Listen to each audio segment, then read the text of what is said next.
अस्सलाम वालेकुम। Voice of America Washington की उर्दू सर्विस से प्रोग्राम पेश है जहां रंग। मेज़बान बहजत जिलानी के साथ मेरे साथ प्रोड्यूसर हैं असफर इमाम और इंजीनियर कार्ल स्टार्लिंग।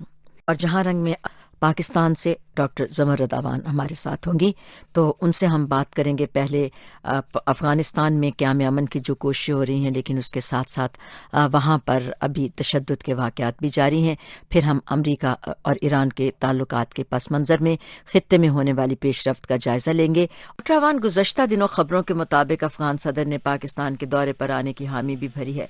आपके ख्याल में अफ़गानिस्तान और पाकिस्तान के दरमियान ट्रस्ट डेफिसिट या अदम एतमाद की सूरत जिस हद तक बड़ी हुई है, उसमें बेहतरी की गुंजाइश किस हद तक हो सकती है? एक गैर जानिबदार तज्ज़ियाकार की हैसियत से आपके ख्याल में पाकिस्तान का रोल क्या होना चाहिए और क्या वो इसे बेहतर तौर पर अदा कर रहा है?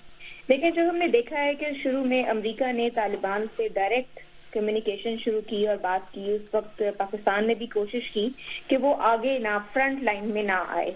बेशक वो इस सारे अमन के मुआहदे को सपोर्ट कर रहा था, लेकिन वो डायरेक्ट नहीं आना चाहता, सामने नहीं आना चाहता था।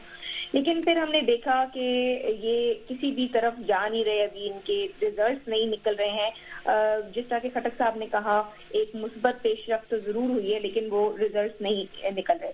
तो तब हमने ये देखा कि इनके दरमियान में बात दोबारा शुरू हुई, पाकिस्तान और अफगानिस्तान के दरमियान में, और ये कोशिश की गई कि इसको दोबारा इसकी तरफ जाया जा सके, अमन की तरफ जाया जा सके। अब बात यह है कि इतवार के रोज जो इस्टेब्लिश हुआ है contact Imran Khan prime minister साहब के और अशरफ गनी साहब के दरमियान में, वो तो एक बहुत मुस्बत तरफ जा रहा है। उसमें इलाकाई ताउन की अहमियत पर जोर दिया है, मुआशी वसाइल पर काबू पाने के लिए जरूरी है कि इलाकाई ताउन हो, ये बात हुई है, गुर्बत के खात्मे के लिए।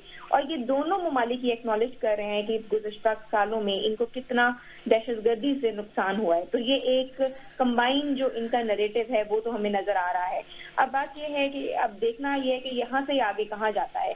पाकिस्तान में भी, अब अफगानिस्तान में भी अगर आप यही देखिए कि हमें ये देखना है कि ये जो भी पीस प्रोसेस हो रहा है ये अफगान ओन होना चाहिए। अफगान गवर्नमेंट या अफगान के जो लोग हैं अफगानिस्तान के, वो इसको ओन करें। और इसी तरह की एक और कड़ी ये है कि इमरान खान साहब ने जो अशरफ गनी साहब को कहा है कि आप आए, मैं दावत देता हूँ, उन्होंने उसको एक्सेप्ट किया है और ये एक्सपेक्ट किया जा रहा है कि ये सारा कुछ होगा, क्योंकि दोनों ममालिक की बहुत ज्यादा कैजुअलिटीज हुई हैं। लेकिन यहाँ एक बात बहुत अहम है, 1 मई को दोबारा एक वाकया हुआ था जिसमें 50 से 60 जो अफगानिस्तान की तरफ से बॉर्डर एरियाज में पाकिस्तान की तरफ एक इन्फिल्ट्रेशन हुई। और उससे पहले भी हमने देखा, इस बातचीत से 4 दिन पहले 4 पाकिस्तानी फौजी मारे गए बाढ़ लगाते हुए, जो कि बॉर्डर से लग रही है।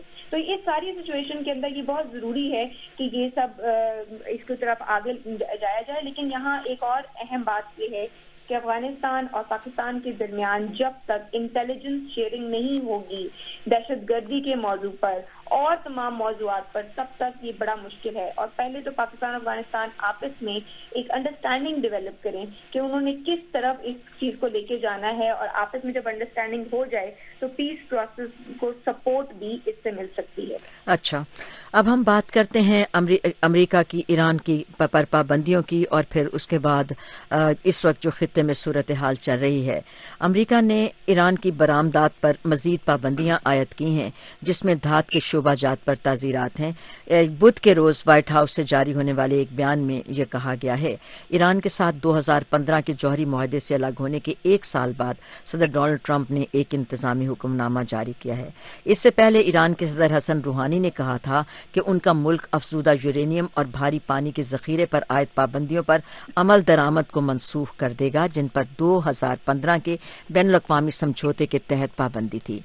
उन्होंने बाकी मुल्कों को भी 60 दिन की मोहलत दी है और कहा है कि अगर इसके बाद ईरान यूरेनियम की आला सतह की अफसूदगी जारी कर देगा। लेकिन सदर रूहानी का कहना था कि अगर दीगर मुल्क ईरान का साथ देते हैं तो उनकी हुकूमत मुआहदे की पासदारी जारी रखेगी। डॉक्टर रदावान, क्रिस्प अपना जवाब रखिएगा। अमेरिका और ईरान के दरमियान इस महाजराई के असरात मशरिक़ वुस्ता में किस अंदाज में मुरतब हो सकते हैं, जहाँ पहले ही मुख्तलिफ मुल्क ईरान के बारे में तहफ़्फ़ुज़ात का इजहार कर रहे हैं? जी, ये हमने देखा है कि जैसे ही ट्रंप आए हैं, ऑफिस उन्होंने संभाला है, एक उन्होंने पूरा एक पैराडाइम शिफ्ट पॉलिसी के अंदर مشرق وسطیٰ کے لحاظ سے لائے ہیں. ایک طرف ان کا جھکاؤ ہمیں نظر آتا ہے سعودی عربیہ کی طرف, ایک طرف ہمیں ایک ہاسٹیلٹی نظر آتی ہے ایران کی طرف. پھر انہوں نے یمن کا قصہ ہمیں دیکھا ہے, اس کے اندر بھی پارشیلٹی نظر آئی ہے, اور قطر کے معاملے میں بھی. تو اس سارے کا بہت برا اثر پڑ سکتا ہے, کیونکہ اس طرح سے لگ رہا ہے جس طرح مشرق وسطیٰ میں ایک پارٹی بازی شروع ہوئی ہے. مطلب ایک ایسی سچویشن کریٹ کرنے کی کوشش کی جا رہی ہے جہاں سعودی عرب کو ایک پش آگے کی طرف کیا جا رہا ہے, ایک ایسی انوائرمنٹ پیدا کی جا رہی ہے جہاں ہاسٹیلٹی بڑھنے کا امکان ہے. یہاں یہ ہمیں نہیں بھولنا چاہیے, جب ہم ایران کی بات کرتے ہیں اور انٹرنیشنل فورسز کی بات کرتے ہیں تو یہ بہت اہم ہے کہ 2015 کی جو ڈیل تھی وہ اکیلے امریکہ کی ڈیل نہیں تھی, اس کے اندر P5+1 کی جو پاورز تھیں وہ شامل تھیں, اور اس کے ساتھ یورپی یونین کی سیکورٹی کاؤنسل نے اس کو انڈورسمنٹ دی تھی. اور اس سب سے یونیلیٹرلی آپ نکل آئیں اور ایک آپ سچویشن کریٹ کر دیں تو میرا خیال ہے یہ کافی الارمنگ ہو سکتی ہے. لیکن میں نہیں سمجھتی امریکہ اس سچویشن میں ہے, یا ایران بھی اس سچویشن کی طرف جائے گا کہ وہ جنگ کو ایکچولی امپلیمنٹ کریں گے. یہ پریشر تو بلڈ ہو رہا ہے. اب عالمی طاقتوں کو, جیسا خٹر صاحب نے کہا ہے, عالمی طاقتوں کو چاہیے کہ وہ اس میں کوئی رول پلے کریں اور آپ اسی ڈیل کو کے اوپر بلڈ کریں تو وہ زیادہ بہتر ہے, جو کہ جس کو انڈورسمنٹ بھی کافی زیادہ ملی ہوئی ہیں. بہت بہت شکریہ ڈاکٹر زمرد اعوان پاکستان سے, اور یہاں نیو یارک سے جہانگیر خٹک ہمارے ساتھ تھے.